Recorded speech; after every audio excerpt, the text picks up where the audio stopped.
Carson City School Board meeting tonight, September 10th. We're going to go ahead and call this meeting to order. We'll do number 1, adoption of the agenda as submitted for possible action. So moved. Second. Moved by Mike, second by Dawn. All those in favor? Aye. Public comment? Oh, any public comment? Seeing none, all those in favor? Thank you, Mike. Aye. Moving on to number 2, flag salute. Will you please join Ms. Ramirez in our Pledge of Allegiance? To America and to the republic for which it stands, one nation, under God, indivisible, with liberty and justice for all. Moving on to number 3, Superintendent's Report. Mr. Stokes. Thank you, Madam President, members of the board. I spoke with Mr. Fueling today to see if we could come up with the post-Labor Day enrollment numbers. And it appears that by today's count, we have 7,738 students in the school district, which compared to the same time last year, we're up 24 students. Now, the October 1 date is probably a little more finalized, and that will be used in our maybe more formalized count day. But I'll let you know what that number looks like as we get a little closer. But those numbers are reportable as of today. I'd also like to give a little shout out to Gabe Crossman. Gabe was working on his Eagle Scout project and put together a really nice process for restoring the sea on Sea Hill. There were between 55 and 60 people there who were helping. The moving of the rocks only took about an hour and really was done quite quickly, really nicely done. So big thanks to Gabe, and of course, Trustee Crossman had a little something to do with that as well.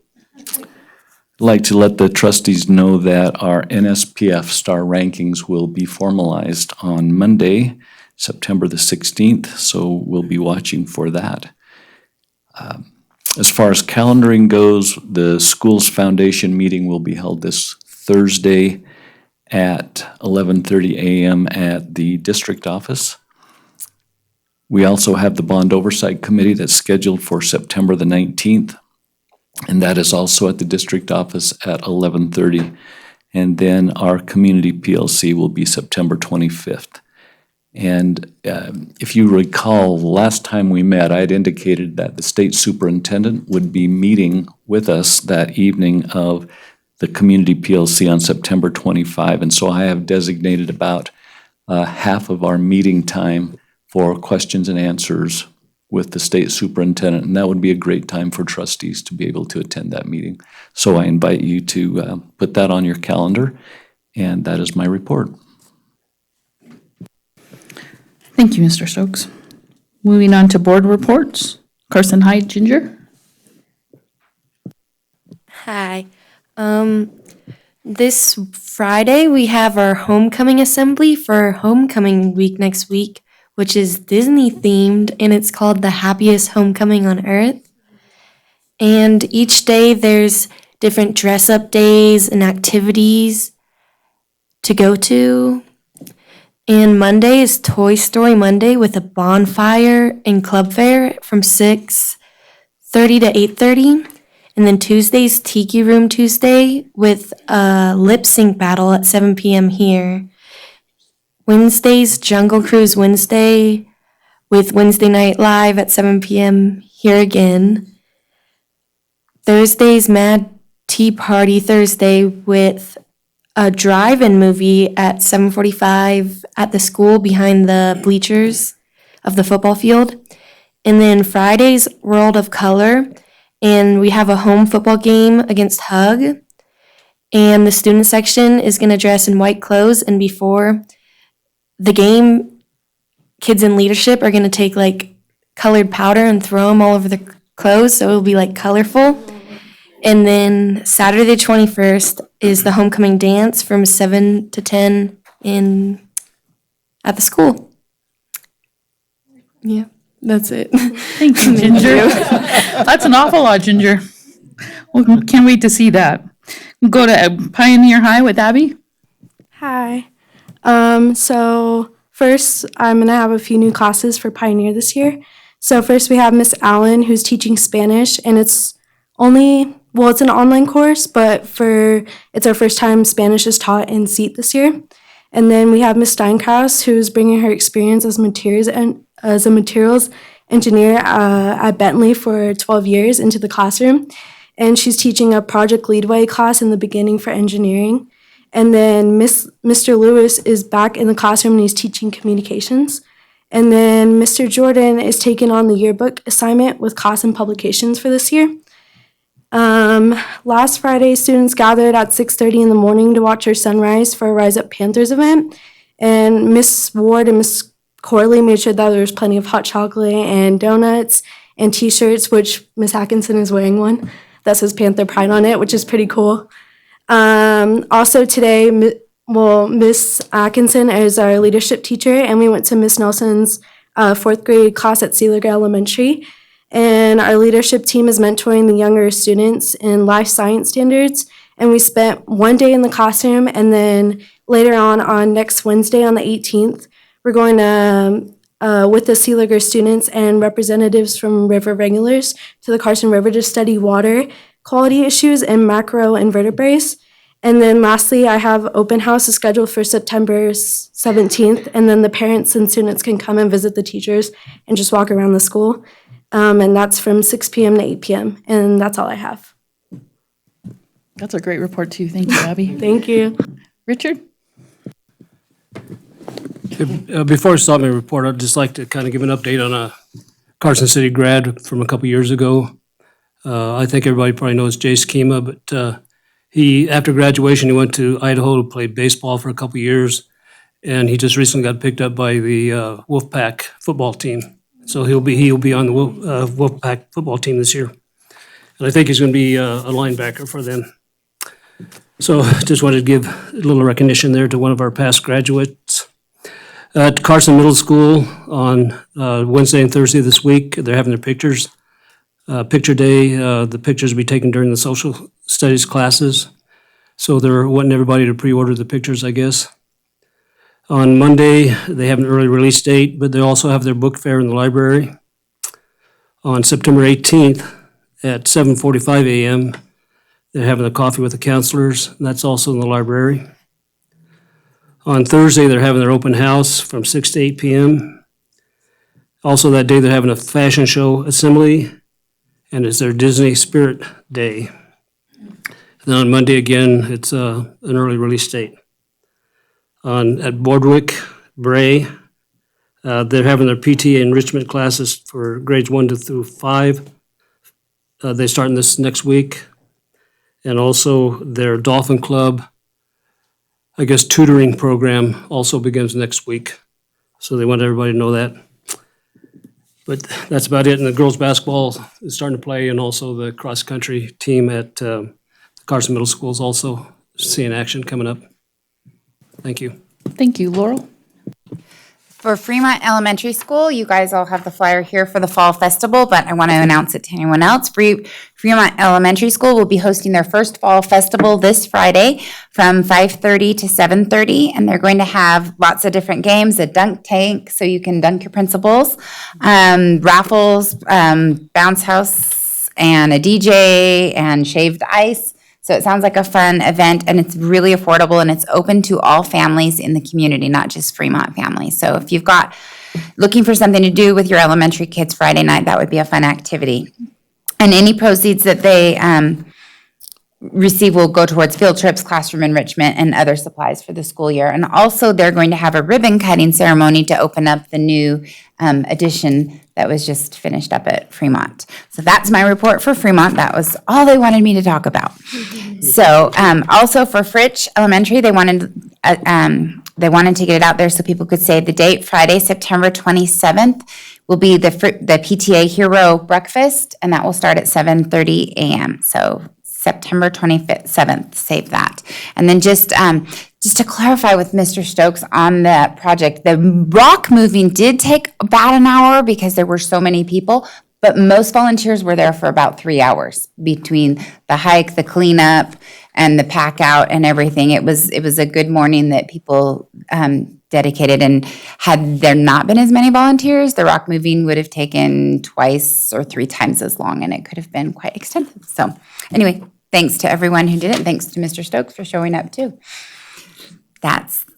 Also, Carson High School, last night was the open house, and I was able to attend that. I only went to 2 of the classes because we have 3 students and only 2 parents, so our senior, we'll just figure out what he's taking later because he's a senior, and we've already done that. But they had a good event, really good turnout. It's good to see all the families there and to catch up with people that you've known from elementary school in the hallway as you're running to your kids' classes. So I'd like to thank them for that.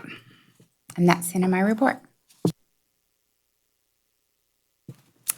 All right. For Empire Elementary School, I had the opportunity to go and attend the ribbon cutting for the murals, the amazing inspirational murals that they have at the playground. I was representing the Cultural Commission, but I was also very fortunate to be there to see all the little ones smiling and just being so excited and so proud of their school. So it's a beautiful job that Mrs. Squires did in, bringing the kids all out to the playground, and everyone else was there, just cheering for that beautiful piece of art. So that pretty much concludes my report. I apologize, I don't have a report for Mark Twain. I did not do my homework, but I will bring in a report next week.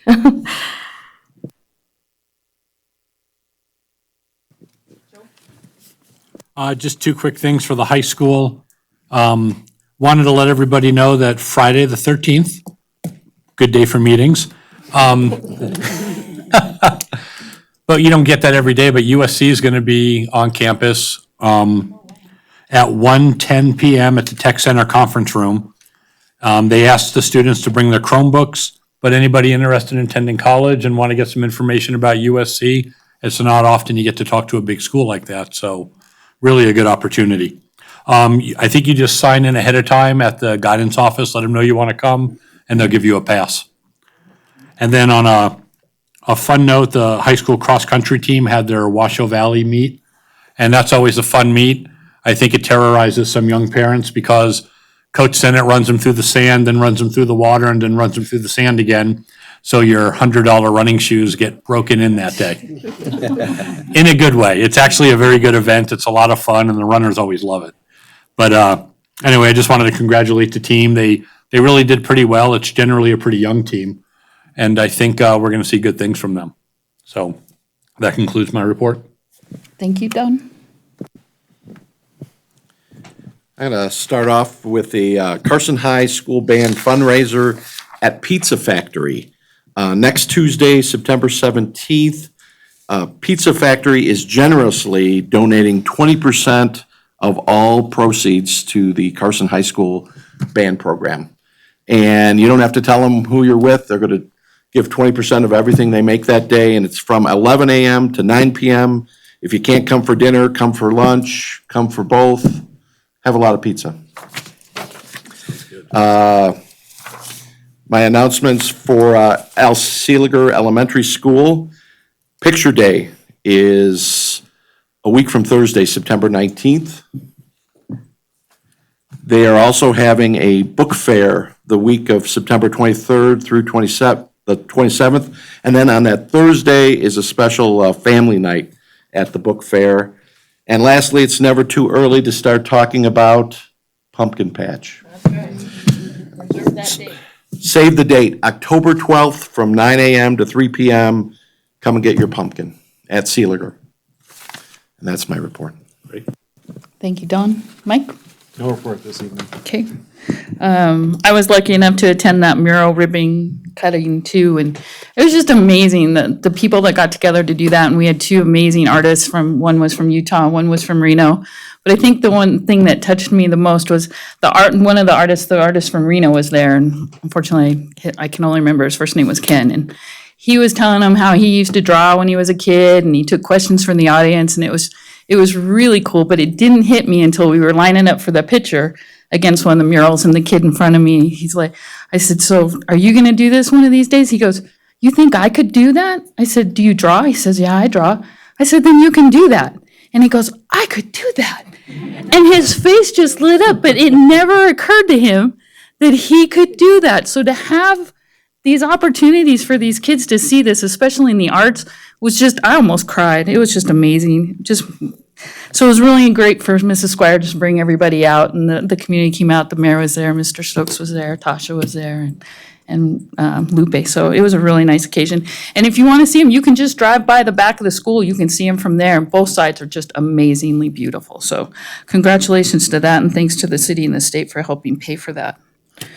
And that's all I have. We have Nevada Association of School Board. Just that it's not really a training that's going on in September. It's more of a joint meeting between the board of directors and executive committee to plan what they're going to present at the conference. And a little bit of direction too, if there's something, now that we have a new executive director, she kind of wants to see what direction we want to go or stay the course. Or so if you have any input for that, please let Laurel or Mike or I know. And moving on, nothing else? Okay. Moving on to association reports. Loretta. Thank you, guys. I'd like to start your report with thanking Terry for her service and welcoming Carrie Fine up to the post for president. I don't know where she's at. Yes, Loretta Marson. Right now, I'm representative of CESA. I'm in a title limbo right now, but we did have elections, and Terry Cantley, who's been president of the association for about 19 years, stepped down. Carrie Finn, who was president of the Nurses Association, that's a big title, but anyway, when we negotiated our contract, part of the nurses went to the teachers and clinical aides came to the classifieds. So we are so fortunate to have Carrie Finn now be our president of our association.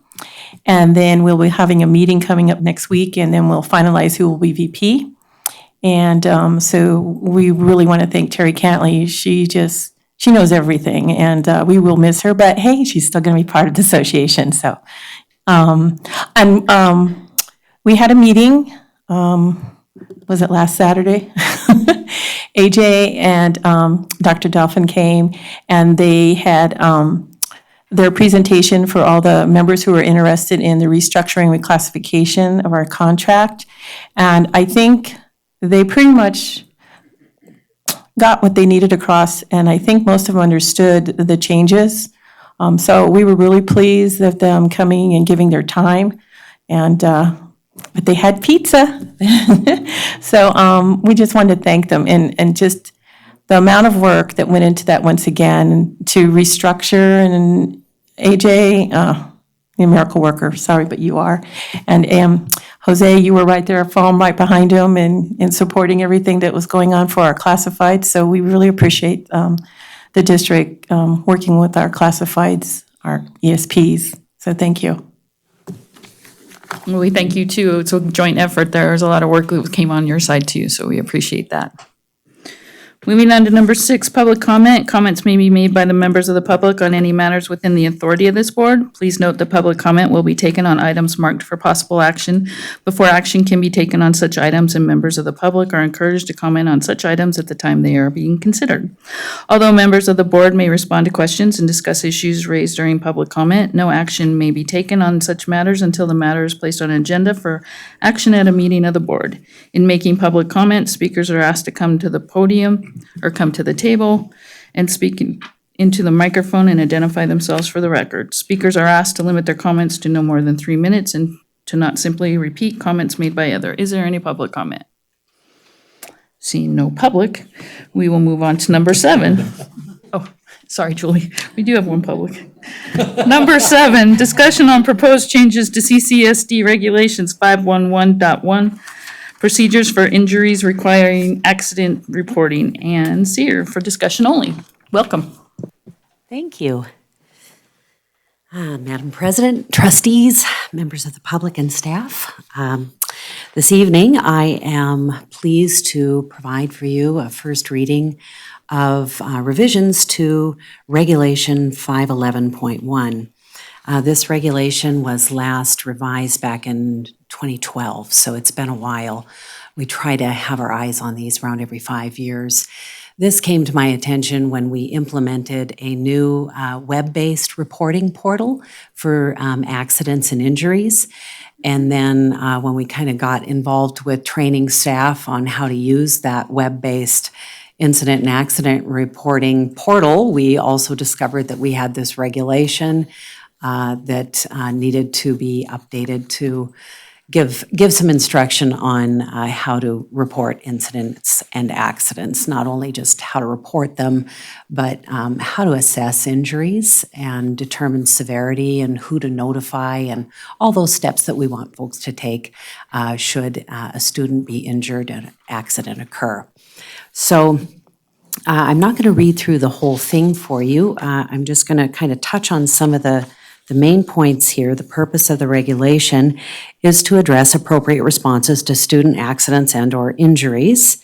And the scope, having applied on school property, at school-sponsored functions and activities, on school buses or vehicles, and at bus stops, and at school-sponsored out-of-school events where school staff are present. We've included a few definitions. Who is a healthcare professional within the school district? What would we consider a life-threatening injury? Who is on the emergency response team and trained to provide emergency first aid and CPR or the use of an AED? And then some information regarding head injury under the definitions. Then we provide some direction with regard to accident and injury response on school property, on school transportation, or at a school-sponsored event to first assess the situation and make sure that the scene is safe for you to approach. Then to assess the student to determine whether or not the situation is an emergency or not. We have provided some basic guidelines in first aid for those who are not medical professionals. That information can be included in transportation packets, field trip handbooks, just to provide a little bit of extra reference material on how to assess different types of injuries. And if the student appears to have suffered a non-life-threatening injury and does not require emergency medical treatment, to notify the healthcare professional at that site, just to give them the opportunity to further assess the situation and contact parents if necessary. And then if the student has lost consciousness or appears to be suffering a life-threatening injury, to first call 911. That would be the first step we would want anyone to take before looking for the healthcare professional on site or taking any action, to call 911 immediately. A little more information on head injuries, as we do also have separate regulations that pertain to concussions and how we handle those. But we want to make sure that we address head injuries under the accident reporting guidelines here as well. And then matters to be reported, and these are essentially the items that we want to make sure people report using that web-based portal, whether they do it through the Safety Services web page where there's a link, or they've downloaded the app onto their phone and they can do it right from their phone. I've explained to staff I don't need to be notified of every little rendering of first aid, the Band-Aids, the ice packs. These things are all noted in nurses' logs, and we have adequate documentation of that. The types of things that we want to see notified through the app are any injury that requires the student to leave school to seek medical treatment. So if a nurse calls mom and dad and says, please come to the school and take your child to urgent care or the hospital, we want to report that. if an ambulance is called, whether or not the student is actually transported. If a parent notifies that the school that they have taken their child to a doctor because of an injury occurring at school, on school transportation, or at a school-sponsored event. If the injury may have been caused by a physical condition on school grounds, the equipment, the facility, or by a staff member. And then lastly, what we call a near miss, which is an accident that didn't result in a significant injury, but under those circumstances, you could foresee a similar accident happening again, perhaps due to a hazard that might be present, something like that.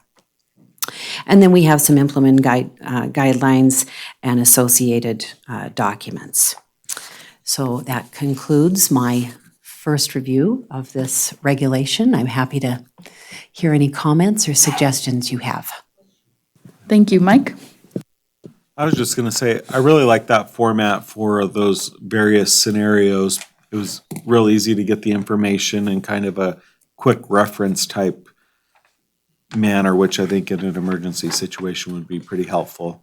To have somebody with a document Right. helping somebody do something type deal. You're referring to the first aid guidelines? Yes, Yeah. yeah.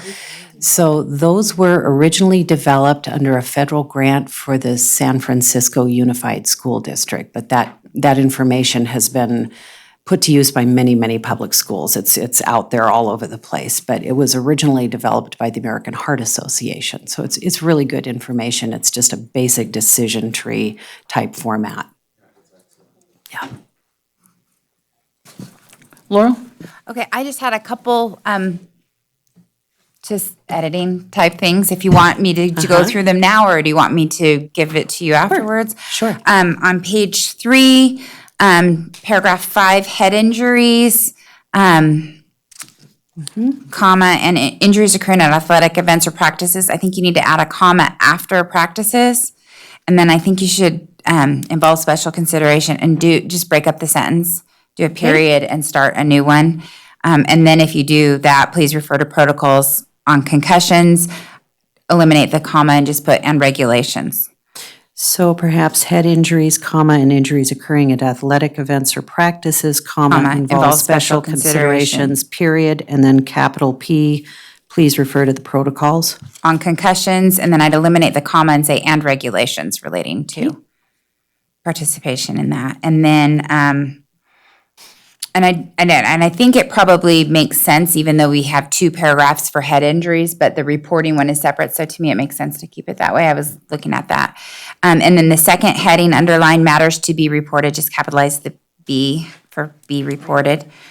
And then, I know I'm dash happy and I try to limit the dashes that I use, but I think it makes sense in paragraph 5 at the bottom.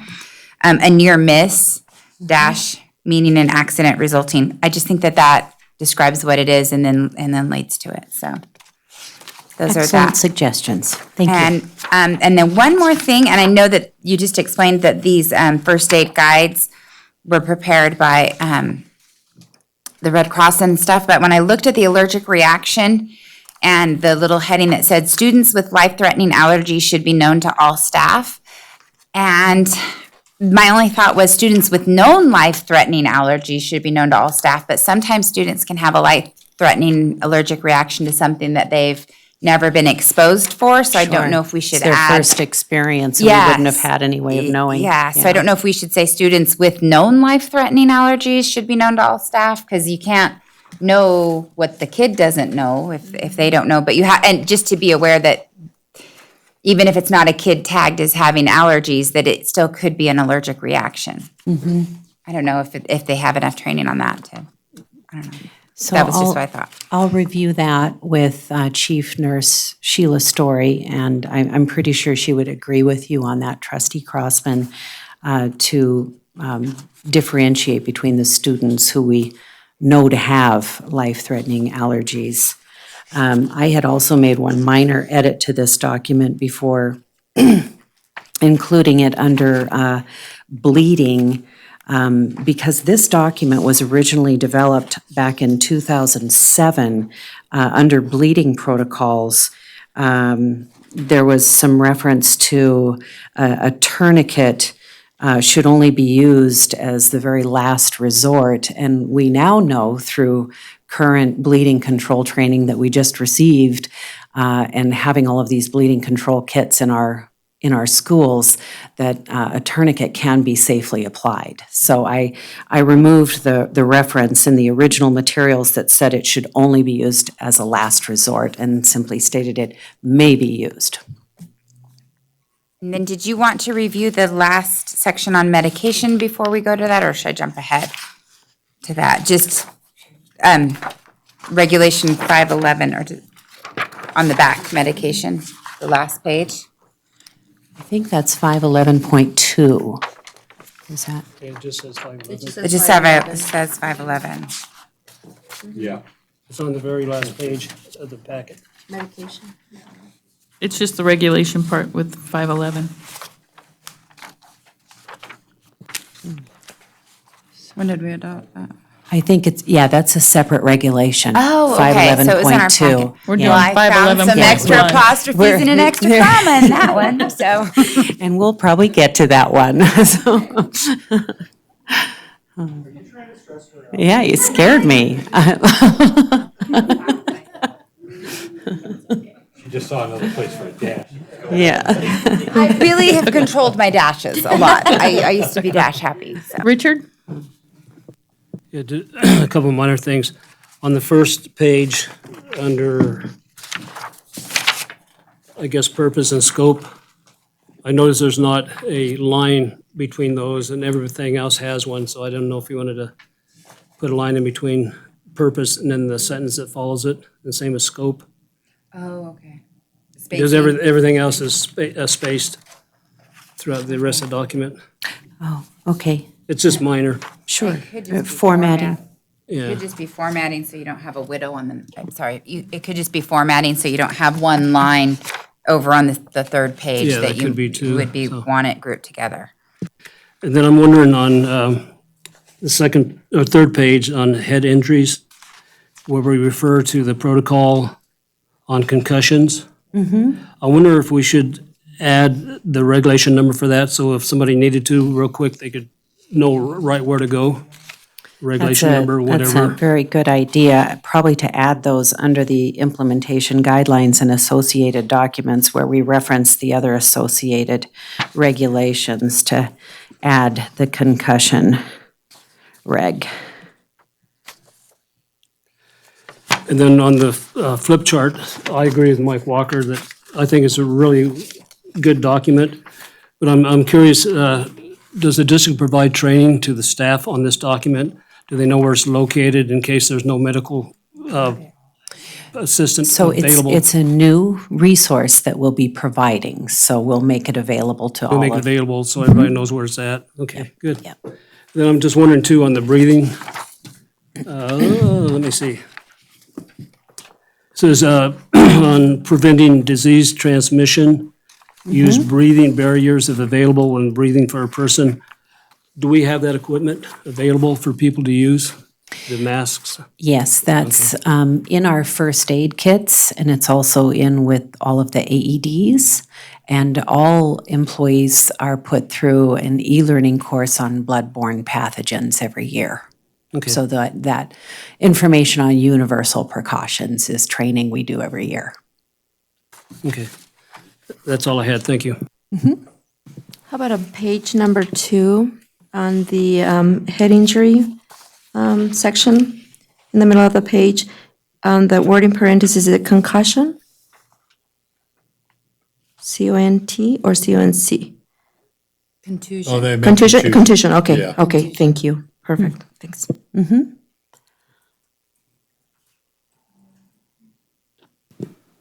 Seeing none. Great document, just like we said, we'd really like to see it, make sure that it's in as many hands as we can get so that it's easy available, so. We appreciate all the hard work there, though. Thank you. I had one more question. Laurel has one more. On the One more. emergency guide to providing emergency care, the first flip chart, which I was reading through the flip chart, assess the student. So yeah, it's the first one with the float. No, it's not the first one, but anyway, it's emergency guide to being emergency care. So assess the student, are they conscious or unconscious? If the student does not respond, assess airway, and it goes through that. Then the second arrow over if the student is conscious and responds, and then the situation is an emergency. And I was wondering, it seems like if the student does not respond and isn't conscious, does that make it, it seemed to me that this is an emergency, kind of would fall under both possible, because if they're not responding, that So seems. if the student is conscious and responsive, you may not have a life-threatening emergency. You might have a student who is conscious and has some type of medical emergency, perhaps broken bone or a cut or, something like that.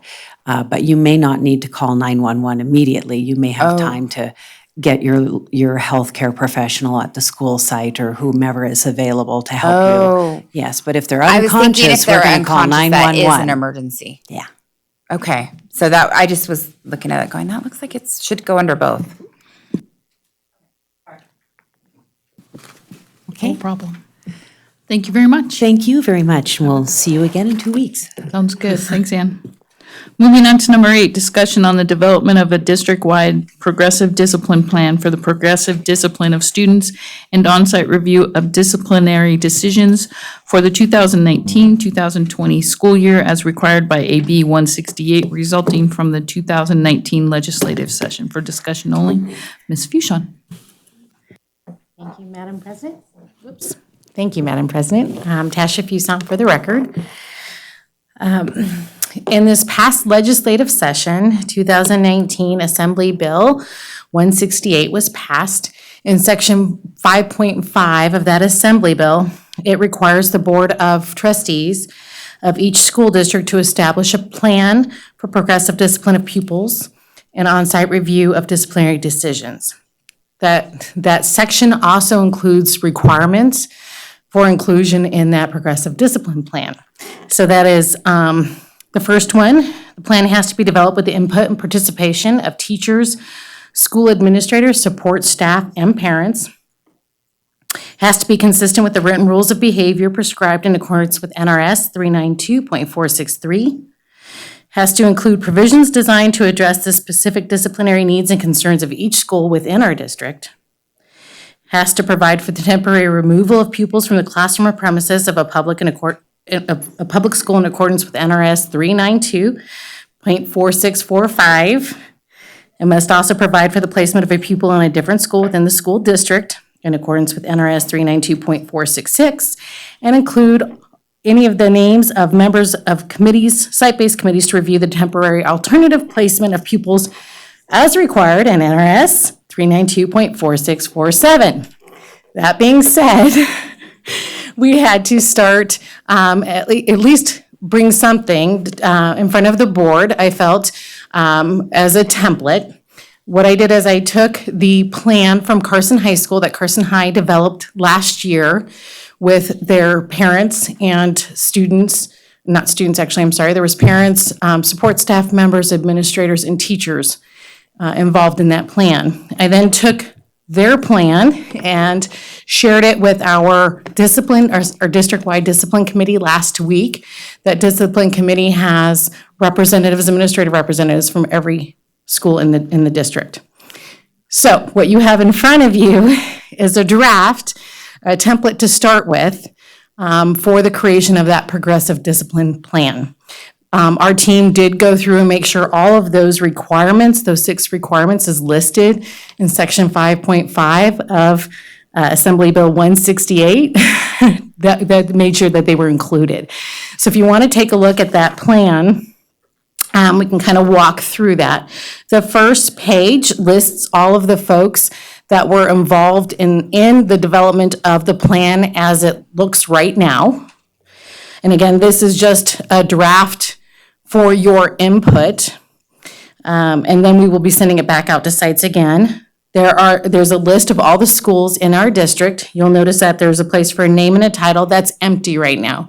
What will happen with that is that we'll fulfill number 6 on that I discussed before, that's on your executive summary, which will be the names of each site-based team that will be utilized in the case of a request by a teacher to have a student temporarily removed from their classroom. So that's why they're empty right now, but that will be filled in when we send it to the sites. Then if you look at, if you continue through that, where it starts with the introduction, I want you to know I took that specifically verbatim from our current board policy. That's where that stemmed from. And then it's laid out to detail what prevention and interventions we use currently. So student misconduct prevention states that we utilize the following strategies to prevent and deter inappropriate behavior and misconduct. That's broken down by communication, supervision, and intervention. So what that looked like was basically the team getting together to say, what are we currently doing in all of our sites, K-12, how do we communicate our expectations to families? How do we communicate expectations through supervision of students on school campuses? And how do we communicate those expectations through our interventions and activities? The paragraph under that talks about our district's multi-tiered instructional support model to deter negative behaviors. And basically leads into the fact that we do try to use progressive discipline at any point in time with a student, and that we make decisions based on the health and safety and welfare of all students. Decisions are made regardless of real or perceived race, creed, religion, sex, sexual orientation, gender identity, and or disability status, with a focus on student success and their pathway to graduation. So making sure we had that statement put in there. Mm-hmm. So just, I guess semantics wise, with the emphasis on restorative practices and positive interventions, I would just suggest in the second sentence there, if a student's behavior falls and it says below expectations, I would just say if it falls outside district norms or district expectations, and outside is probably below doesn't sound quite as positive in my mind. But I mean, that's a small thing. Absolutely.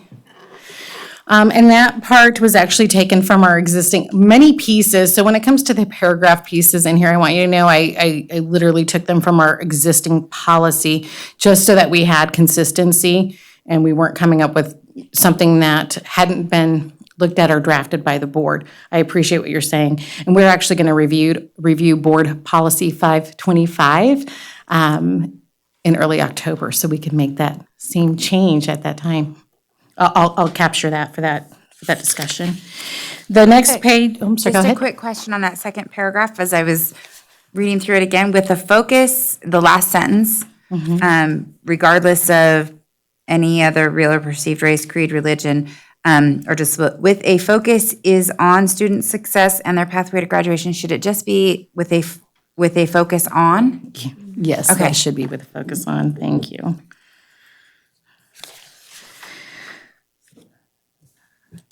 And then I'm following in the next page. It does talk about suspension and expulsion being the most severe sanction that can be imposed by our district. I want you to know, many of you have probably heard some of the other portions of this particular bill that are going to change significantly our current board regulation 525. Again, we're going to bring that to the board at the next meeting with some of those proposed changes. So in this particular plan, this progressive discipline plan, we don't go into what the guidelines are for suspension and expulsion, but we will get to that in our regulation 525. Along those lines though, since this is law now, are we suspending students? Because, I mean, it's very prescriptive of who can and cannot be suspended. So, I mean, I guess that's my concern. I know it's taken a while to roll these things out, but it's also current law right now. So I can tell you the background right now is that we've had Ann Alexander come work with our district to revise our regulation 525, at least put it in draft form. Again, the intent is to kind of share that with you at our next board meeting so you can be able to read through that and see what her suggestions are. It is going to impact how we handle business. Suspensions currently, Mr. Stokes and I have met with our principals, and with our assistant principals. Actually, I met with assistant principals last week to share with them the draft put together by Mrs. Alexander and the recommendations.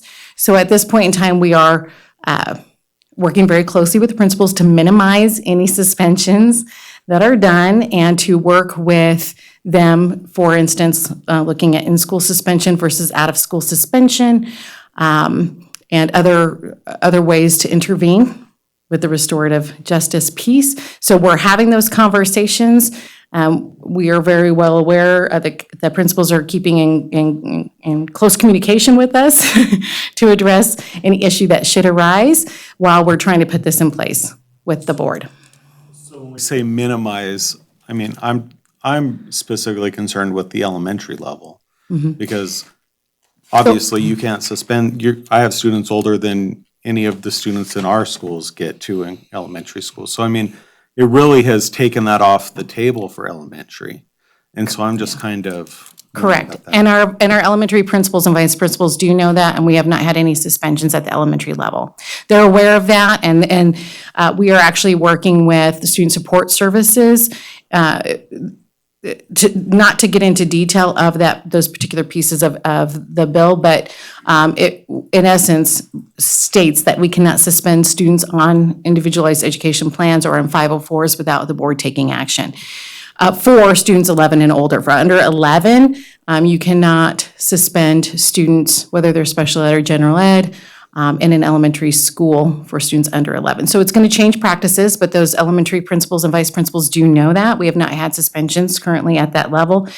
There is a piece in the bill that allows for, in extreme situations, if you have a dangerous environment or a dangerous situation, that the superintendent can work to address that issue. So again, we have that. We're gonna share that with you, daylight that with you will next board meeting, so you can see that we can have some discussion around it, and then come up with some processes for how we're gonna handle that with board input. This particular piece is another section of that same bill. And so you know the background, schools have done progressive discipline plans.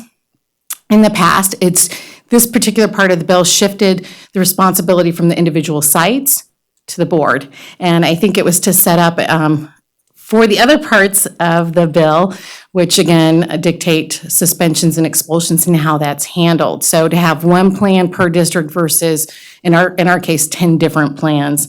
And it made sense to do that shift. So the reason why I chose to bring this piece to you all first is to try to set that stage for our schools, and then to do the next piece where we're defining suspensions and expulsions and board involvement in that process. And then we also have deadlines to meet for the Department of Education for this particular piece. For instance, this draft has to go to our schools. And then our schools have to provide input by September 15th back to me to do some alterations and some gestures to bring back to you as the board to determine whether or not you want to adopt that plan at that time. So there's a lot of back and forth with very limited timeframes to do that.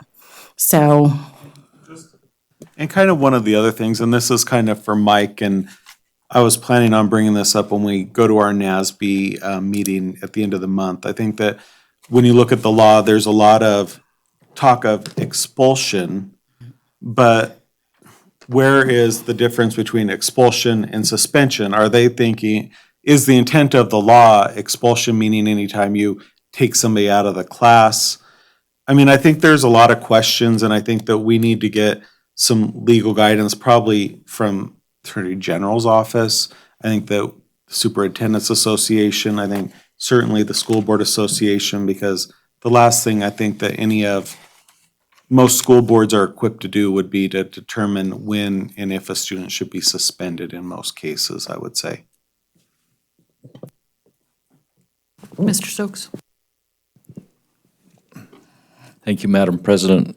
And Trustee Walker, you are correct. We have spent significant time so far trying to understand the details of this particular bill and how it applies.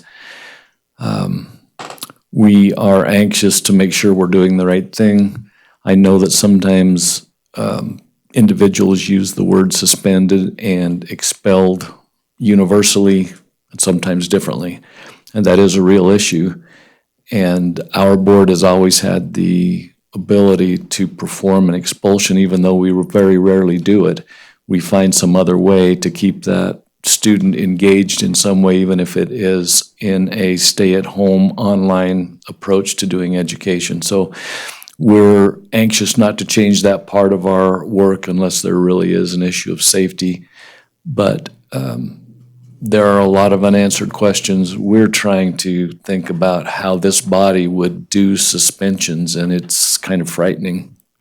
As Mrs. Fuson mentioned, we are anxious to be creative and to try to think as to how we can put processes into place so that it utilizes your time in a good way and it doesn't slow down the disciplinary process for students and for schools. There's a lot of, I don't want to say at risk, but there's a lot going on here that we need to do efficiently. And just for clarity's sake, I'm not trying to be difficult, but these are questions that I think as a school board, we need to ask and we need to get guidance on. And I want to provide direction to the two of you. These are the things that I'm wondering about, and I'm certainly going to be asking about and kind of pushing us to get some resolution about. And I think that that's for the good of all of us. I would agree, and Mr. Stokes and I had the conversation about that earlier. That's why we want to bring the proposed draft to you. Technically, it's a regulation, so it would really only require one reading. Our intent at our next meeting is simply to, again, share that with you to say this is what it would look like, and then to be able to have those questions, to be able to have that discussion and dialogue, and be able to try to do some more fact-finding if need be. Meet with the counterparts that you suggested to see what our surrounding areas are doing.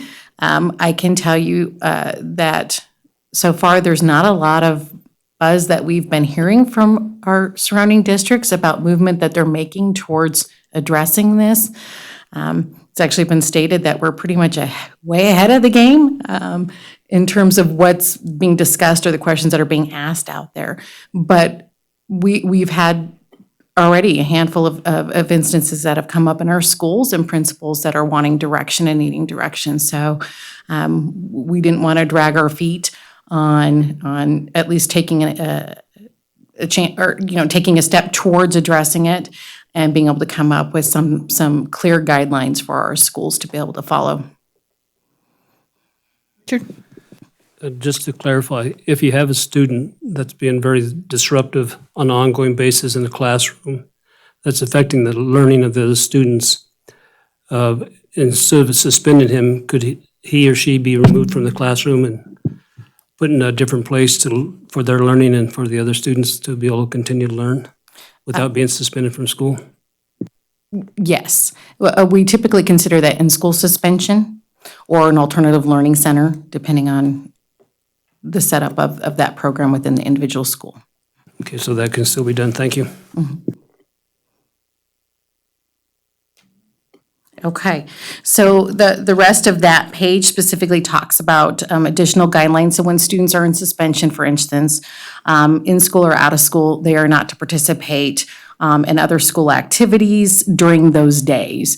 And then also the fact that our district does cooperate fully with discipline procedures of other schools, so we don't accept students who are under suspension or expulsion from other districts until they fulfilled their time in the term for that expulsion or suspension. And again, the fact that the appeal process is handled through our Carson City School District office. It's not left up to the individual sites on that appeal area. And also here, the fact that we do have a partnership with the Sheriff's Department to bring in drug dogs to our school sites, and they don't search individual students, but they do search classrooms, or they will, for instance, like at the high school, go and sniff the lockers or a particular room if we have a concern or a report that there's drugs in a classroom. So that's included in there. The next section goes into the actual classroom progressive discipline and the requirements that all teachers have to have in our district, a classroom progressive discipline plan. that typically starts with, for instance, the teacher addressing the behavior, then having a one-on-one conference with the student and calling home to the parent prior to doing a referral to the discipline office.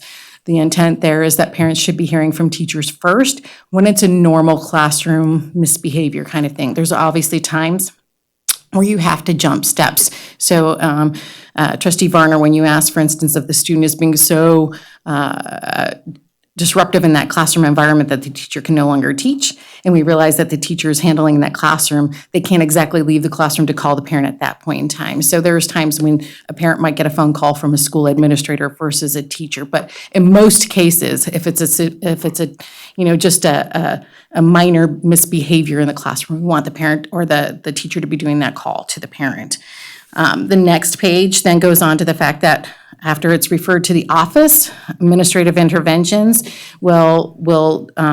consequences will be determined by the level of progression on the discipline continuum, degree of the violation, and NRS itself. So there are some requirements in an NRS that state, for instance, like dangerous weapons. If it's a dangerous weapon that a student brings to a school, that student can immediately be removed from the school environment and sent home, whether they're a special ed student or a student on an IEP and or a regular ed student. Dangerous weapons are non-permissible and there's no exception to that. So that's why we worded it that way. We also wanted to note that our school district does prescribe to social emotional learning and that being taught in the classroom, and that teachers are encouraged to utilize that in their classroom environment to teach appropriate behavior. Section 2 of Roman numeral 2 addresses how progressive discipline plan is distributed to students and to families. Roman numeral 3 addresses how staff training takes place. Roman numeral 4 it sounds a little strange, but specifically says evidence that the progressive discipline plan is consistent with written rules of behaviors prescribed in accordance with NRS 392.463, because it specifically said in section 5.5 that we had to address that. So we wanted to make it very clear that we were addressing that. Do you have questions on any of those Roman numeral 2, 3, and 4 before we go on to the other ones? I would just say a little bit more, also the 5-day rule for suspensions for students with special education are gonna take away that leeway when you do have dangerous weapons or drugs in a student who has an IEP. It's gonna limit the school's ability to address that. So it's almost like you're gonna have like a meeting right away. Right. And I think that that's gonna be tough for the district as well. That's a huge thing. The dangerous weapon is the one piece that is kind of separate. Just a little bit of background information that we learned is, back when, I don't know how long ago it was, but at one point in time, they identified through the legislative session 4 big no-nos, if you will, expellable offenses. One was sales or distribution of controlled substances on campuses. One was dangerous weapons. One was battery to a school district employee with injury. And then the fourth one was being considered a habitual disciplinary problem, which was defined by having 5 suspensions in any given school year. So they kind of lumped those 4 items together and they became expellable offenses. Now, they've still lumped those 4 together. So now within this new assembly bill, for a general ed student, you can still suspend students for anything other than those 4 items. When it comes to those 4 items, with the exception of a dangerous weapon, again, because you're providing for the safety of the school, we can immediately put that student out. But for the other 3, those take required board action. When it comes to a student with an IEP or a 504, there is no suspension of students without board action. So that's what Trustee Walker keeps kind of referring to give the rest of you kind of some background on that. And then it also limits for special ed students, even when the board does take action, that you cannot suspend that student for more than 5 days. We can no longer do like a 10-day long-term suspension. So from 1 to 5 days is what an allowable suspension is, as long as the behavior, whatever it is that is putting the student out on a suspension, is not related to the disability. So there's pieces, it's very involved. Our board policy 525, or board regulation, excuse me, I think went from, I don't know, maybe 5 pages to 25 pages when we share it with you next week. So it's very involved. But Before we move on very much further, and I apologize, I wanted to go back to the okay. additional guidelines. Uh-huh. On the fourth bullet point down where we say that we have a agreement with the Carson City Sheriff's Office to bring the drug dog in. I'm more thinking, but I'm wondering how that applies to what we're talking about here, the expulsion or suspension of students. Is that in the proper place? I know we have an agreement, but I'm just wondering if it needs to be right in this policy regulation. For that to be put into policy 525 that we're reviewing next week? I'm just wondering, it seems like it's kind of out of place because you're talking about having an agreement to bring a drug dog in, but everything else we're talking about suspending or expulsion of a student. Well, that's why it's under the additional guidelines. Those are just additional things that are added to. I understand what you're saying, but that's specifically why that title of that area, or just here's some additional things as it relates to these pieces. I can take it out if you would like, but that's why it's kind of in a miscellaneous additional It just items seems kind of out of place to me. section. But I think it's okay to have it there because the drug awareness and intervention program is also available. That's an additional guideline to help with the process. The fact that the idea that we cooperate with discipline procedures of other schools isn't our expulsion and suspension policy, but that's a guideline, is that, yes, this is what we do. So I think your additional guidelines are fine. If you look at this being the progressive discipline plan that the district adopts, I mean, what you don't want is to have a child who's distributing narcotics on campus and they're hit on by a drug dog when they're doing a classroom search or whatever they do and they line the backpacks in the hallway, then be able to come to us and say, well, this isn't in the progressive discipline plan. So then this is our plan, this is saying here's the things we do and where we get the information. you still have, if they're, using controlled substance or selling controlled substances, that's still a expulsion or suspension item. It is, but It's how they found it type deal is what I'm saying. Okay, I mean, it just seemed out of place to me, but I'll go along with the rest of the board. Okay. All right, Roman numeral 5 talks about the plan for temporary removal of a pupil from the classroom in accordance with NRS 392.4645. So that specifically, those 3 paragraphs give guidance to schools on what that needs to look like and the steps that need to be taken. Roman numeral 6 talks about the plan for placement of a pupil in a different school within the district in accordance with NRS 392.466. Again, those are listed by name and NRS alignment because that's what it requires in 5.5.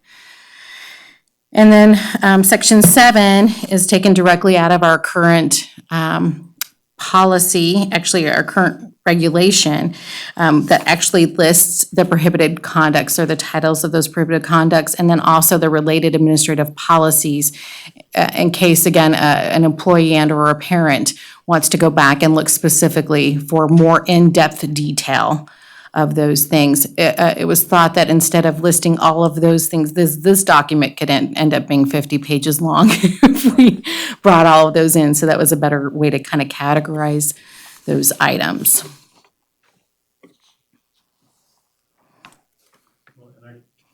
And I could imagine on the web page, you could even hyperlink the policy so they could simply click on it.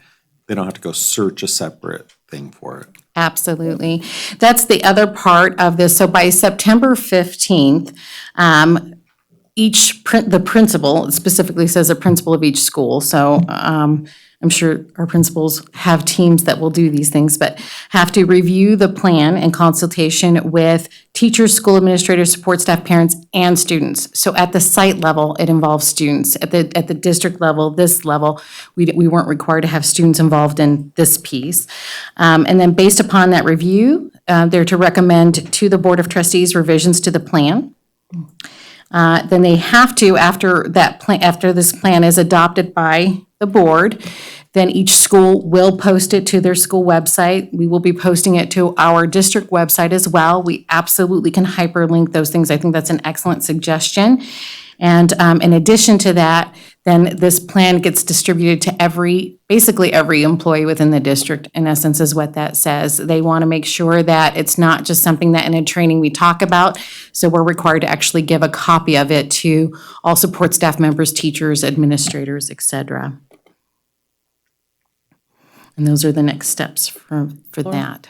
And I just had a comment on the individuals who were responsible for developing it, because when I read through, NRS requires it to be teachers and parents, and so there's 2 parents listed, but one was recently hired is a new hire in our packet as a paraprofessional. So just to be cautious, because so many people on here are employees of the district, to make sure that some of the, and I know that some of the employees that are not listed as parents are also parents, but I feel like we need to make sure that we have some parents who are not employed by the district in these committees, more than just one. So now this will go, as I said, this will go to each individual site. So all 10 sites will then take this plan and they will review it with parents from their respective sites, teachers from their sites, support staff members from their sites, and students from their sites.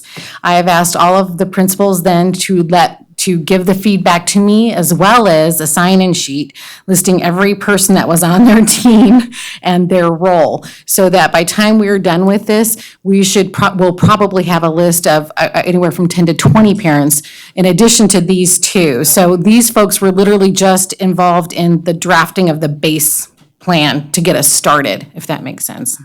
And that's just my caution, to make sure that we don't just that we have parents that aren't interested employees on these things as well. And actually, as I stated before, the base plan was developed by Carson High last year. So yes, both of those parents were not district employees then. So that is specifically, that's the specific direction that's given to the site. So their parent representatives are to be non-employees. And then looking at the chart, where it doesn't have a related policy or regulation, do we have definitions somewhere of what exactly like disrespect and insubordination are, or fighting? We absolutely do, and I can add that there is another table just like this that actually has definitions for each one of these things that is part of our 525 policy. I can absolutely take those same tables if you would like to see that in here and attach that to this plan. It just depends on how big you want it to look, but yes, we absolutely have those.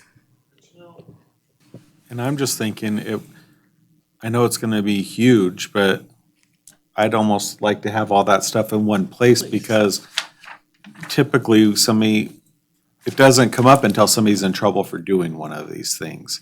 And then it's clearly defined. I think anything that's kind of abstract in the mind of administrators or parents typically could be something that we're all up here addressing. And so as clear as we can be in those policies, it's going to help Mr. Stokes and you with working with the principals in some of these issues, I think.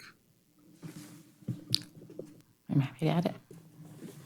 Any other thoughts or questions? Any more from you? You got plenty of work to do, I think. I do. And I look forward to continuing our discussion around progressive discipline. Thank you very much, and we're so glad that Anna Alexander's on board. That's great. Me too. Moving on to number 9, discussion and possible action on selecting a topic for the 2019-2020 Carson City School District Board of Trustees sponsored American Citizens Essay Contest for possible actions. Mr. Stokes. Thank you, Madam President, members of the board. It is that time of year again for us to put into motion the actions that will bring to pass a writing assignment to students of our area. Remember that this assignment is available not only to students of Carson City School District, but all of the charter and private schools in the area. So you'll see in the document that was provided to you in your board packet, there's a timeline that has been identified, which culminates in our meeting of November 26th, where we will actually name the winners and award prize monies. This year, we are not expecting to receive any additional monies from outside sources, so I'll work with Mr. Fueling to make sure that there's sufficient funds, likely from our gifts and donations category in our budget. As you remember, the American Citizens Essay Contest was put into practice by this body shortly after the events of 9/11. And it has been something that the board has looked forward to and fostered over time. So also in your packet, you'll have a list of prior topics, and our job tonight is to consider what the writing prompt will be for this next contest. We have provided for you a list of potential topics, which is just to get the conversation going. Certainly, the board has the ability to name something that's not on our list. With that, I turn the time back over to you, Madam President. Dawn? I'll give one a shot here. I might need some wordsmithing. E pluribus unum, out of many one, an early motto of the United States. How do we embrace diversity and inclusiveness to come together as one country? Mic drop. That was pretty nice. Well, I might be leading. No, that's Okay. really good. I like it. I was trying to think of some way that we could, because of the tension right now, so I think you just wrapped it up in a bow for us And you know what, I think that's in less than 15 minutes, too. I think that's a really good one for this year. And you know, one of the things I think for next year, maybe there's some way to tie Nevada into that. So maybe even, so like for next year, maybe we look at how Nevada has, you know, the contribution Nevada's made to the nation, or just try to tie in our state to the greater collect. And I haven't thought of a topic. I'm just thinking that would be a nice addition. You have a whole year to wordsmith that one. Okay. Well, and keep in mind too that Or have Dawn do it for me. in 2 years though, it'll be the 20th anniversary. And so that may be some reflections to bring up too. I need to give a lot of credit to my wife Jeannie as well for this. Smart man. Wise man. I like that one very much, but I also had a thought about tying something into 9/11, since, this is why the board started was 9/11. Something like how the events of 9/11 changed America. But I do like Dawn's too, so. But I do think at some point in time, we need to tie it back to 9/11, because I think a lot of young people don't know about 9/11 at all, if so very little about it. And a lot of people, even our age, are kind of forgetting about it, and I don't think we should, so. This year's seniors were born after 9/11, most of them. You know, I think next year when we're talking about 20 years, that might be a good way to circle back, or 2 years, a good way to, we don't have to wait till then, but I mean, that's certainly a nice milestone. I was looking at, I'm glad you brought that up, because I was kind of going in that direction, although I didn't know I was going there with number 9. What do you think our founding fathers would think about? Because that kind of gets into diversity and, professional ethics and all that, and, all the stuff going on in the news. If you, in my opinion, if you want to learn how to be a good human being, watch what people are doing and saying on TV and then do the opposite. And I think the topic that Dawn proposed was really nice, because we're going into a presidential election year. Right. And people are so fragmented right now and polarized that how do our leaders bring everybody back together to one population again? One America. And I'm guessing it's going to be the elementary schools that have the best ones on this one. Oh. Should make a motion.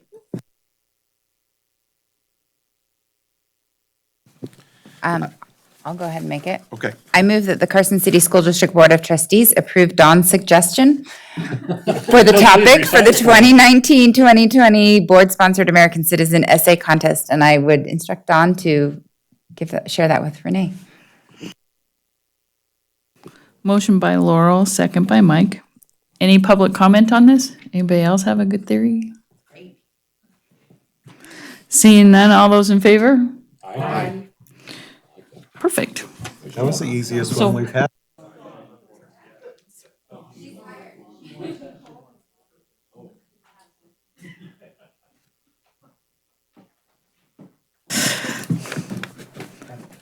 Great.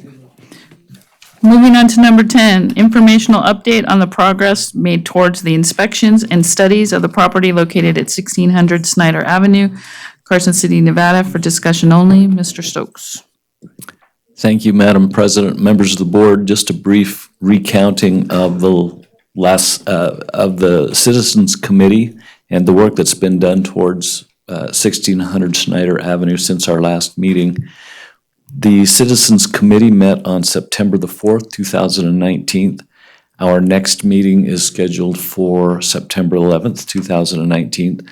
Instead of meeting, however, at the district offices in the school district, we'll actually be meeting out at 1600 Snyder Avenue. So we'll hold that Citizens Committee there, and that'll give our folks a chance to see and experience the buildings as they exist. At that meeting, we had some really terrific discussion. I'd like to thank those of you who were in attendance. We were able to cover some of the basic facts about the location, about the size of the buildings. We explained the land patent. We talked about pros and cons of the property, where it was located. It was really kind of a meeting where our Citizens Committee had an opportunity to get more familiar with what the property is like. I know this body has heard about it and learned about it since May, really. And this was really the first time that our Citizens Committee had a chance to think about it and to discuss it in general terms.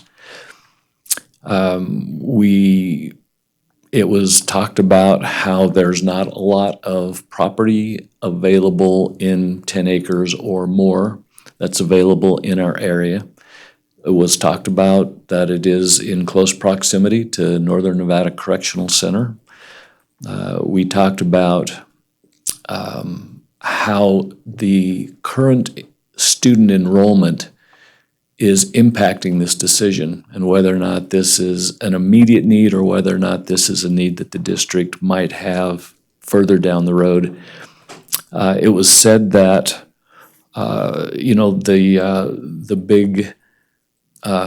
the current sanctuary, which could be used for a variety of purposes, if the district were to buy this property, would be, and the word that was used was a district accessory. So something that could benefit not only that campus, but the school district in general for a variety of purposes. There were a variety of programming possibilities that were named without anybody really zeroing in on one particular thought or process. Some of the items that were also associated with student enrollment concerns had to do with the sizes of our middle schools and whether or not that's a concept that we want to address, especially as we consider the property at 1600 Snyder Avenue. Of course, zoning or attendance areas is an issue and plays into the whole concept, as well as how does transportation play into this. And so I've received since our last meeting some requests for additional information from the committee. So I believe the folks are taking their duty very seriously and are quite engaged in the process. There's not much more. I should say and report that on Thursday of last week, Raymond Medeiros from our IT department in the school district organized a group of individuals that were affiliated with sound systems, lighting systems, and the IT work as well. And so I think we've gone through a lot of the operational components, and some of those conditions, like the environmental study and certainly the appraisal, those kinds of things are probably going to take the most amount of time. But we're hoping to take all of the information that these experts have been able to amass. We'll put those together in a statement so that we can have that available to the board prior to the October 22nd meeting. Any questions for me as we continue to study the property, or any maybe ideas or concerns that you have as we get ready to go into our next meeting with our Citizens Committee? Richard? Yeah, I'm just wondering, how close are we going to be to having the appraisal and the environmental study completed before October 22nd, when that's the first opportunity we have to make a decision to move forward or not, right? Are we going to make that deadline? I will have to check to see where both of those groups are in terms of completing their studies. I'm hoping, even with October 22nd, that's a little time in advance of our 90 days. So I'm hoping that I have that information to you, if it's available, prior to that October 22nd meeting. So you have some think time, some opportunity to consider and plan, ask questions prior to, getting here and then expecting a decision that needs to be made on that night. Anyone else? I'd just like to thank you for putting together such a diverse citizens committee. I think there's some great representation there, and thank them for their participation, and to thank the Nevada Appeal for being there too and covering it. That was nice to give the other citizens an opportunity, and just to let the public know that even though we have this committee, it doesn't limit them from coming and giving comments. They can email us and let us know their thoughts and controls too. So we do appreciate your time, and we'll probably see you tomorrow. Stacy. Oh, can I'm sorry, I do Lupe have has a something. Yes, question. I do have something. So, Mr. Stokes, is it possible to have an interpreter to translate these meetings to individuals that are interested in being included in these conversations? Trustee Ramirez, one of the things I could do is have the meeting minutes translated, and that could be included on our webpage if that would be helpful. I'm not sure how we would, because we're not really recording the meeting, so I can't really do it verbatim, but we're doing a written set of minutes for the meeting, which would be very easy to put into Spanish. I think it would be extremely helpful Sure. to get Happy to do that. the community engaged in this very important topic. So Okay. I would appreciate it. Thank You you. bet. Yeah, I'd just like to follow up on what Stacy had to say about the committee. I thought they did an excellent job. I thought there was a lot of good discussion, a lot of good ideas floated around, and I'd just like to thank them because I thought it was a very productive meeting. I'll be sure and share that with them. I agree. I thought it was very astute. There was some good thinking and good questions. Thank you. Moving on to number 11, approval of the consent agenda for possible action. Motion by Mike, second by Joe. Any board discussion? Any public comment? Seeing none, all those in favor? Aye. Passes. Moving on to 12, informational items. Any questions about those? Seeing none, moving on to number 13, requests for future agenda items. So I have. Mike? I guess I should have done this at the board report. So I had requested presentation about pre-K funding and how we were addressing that this year. And so obviously I wasn't here at the last meeting, so I wanted to thank Laura Austin and Christy Lennox, now I believe it is, for coming and presenting. I did watch their presentation, and I thank them for the information. Thank you. Joe? For future agenda items, I was wondering if we could get either Principal Ward at the high school or somebody from the administrative staff to kind of give us an update on AP and dual credit jumpstart. Kind of let us know where we're at there. You know, I saw some of the numbers related to like Jumpstart, and they're a little low, so just wanted to see, you know, where we're at. Those are two important programs for the students. You know, and I'm thinking things like current numbers, goals for next year, you know, and what we do to promote these programs, those kinds of things. Just, you know, I think both have their merits, both kind of compete against each other, but in the end, you know, they're both great programs along with a lot of the other programs we do for the students. And, you know, given these students options or something, I want to make sure, you know, we keep expanding on and not see kind of ease up at all. So it might be Mrs. Fusion because it's Pioneer High has those same people and numbers. So that might be better than having a principal come. Yeah, and that's true. It does, I kind of use the high school as an example, but both high schools and where they're at. Is that your, do you do the Jumpstart stuff? Okay.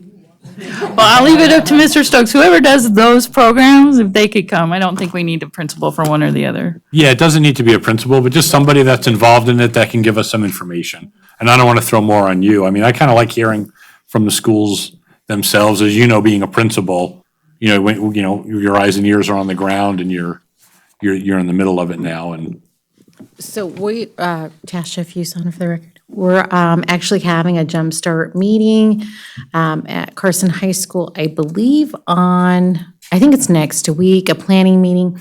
And then a meeting with Scott Morrison from WNC and some of our team from that site. So I think there is some really, I think, cool things that we're having discussions about that would be very appropriate for us to come and do a presentation.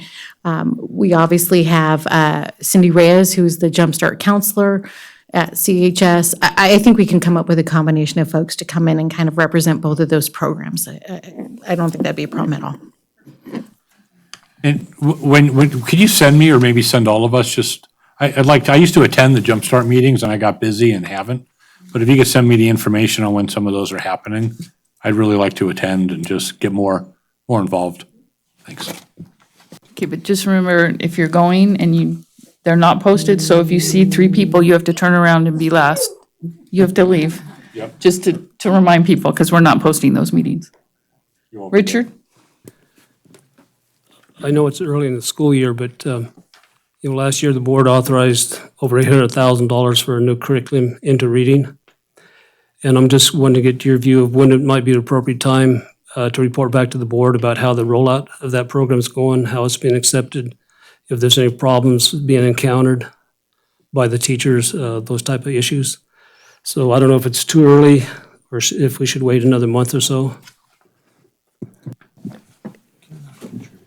I would appreciate being able to wait probably for a month. I only think that our discussion is going to be rather deep and rich next time we meet with some of this progressive discipline, things that we're going to work through. We do have our elementary schools, middle schools, and high schools coming in also through the month of October and November to discuss their school performance plans and their star ratings. So the way we have it set up is you literally have 3 schools, in the 1st of October, the first meeting in October, 3 schools, the second meeting of October, the 2 middle schools, the first meeting of November, and the two high schools, the second meeting of November, in addition to other agenda items that we have. We could perhaps have a short presentation maybe with the elementary schools that are here to address the rollout of Into Reading. I just want you to know what we have lined up as well. We can also address, Trustee Cassiopo, like some of the questions that you do have about dual credit and Jumpstart will be addressed by the 2 high school principals when they come in to do their school performance plan and NSPF review. So you'll hear a little bit of data about that, but we can put together whatever presentations you would like. I was thinking maybe Mr. Hicks could give a presentation sometime in November, then after we get all this other stuff out of the way. Could we put that on as a future agenda item? Absolutely. Thank you. Absolutely. Any others? Seeing none, I move for adjournment. Have a good night. Thank you all. We'll see you in 2 weeks. And remember, tomorrow is the meeting and it's at Snyder.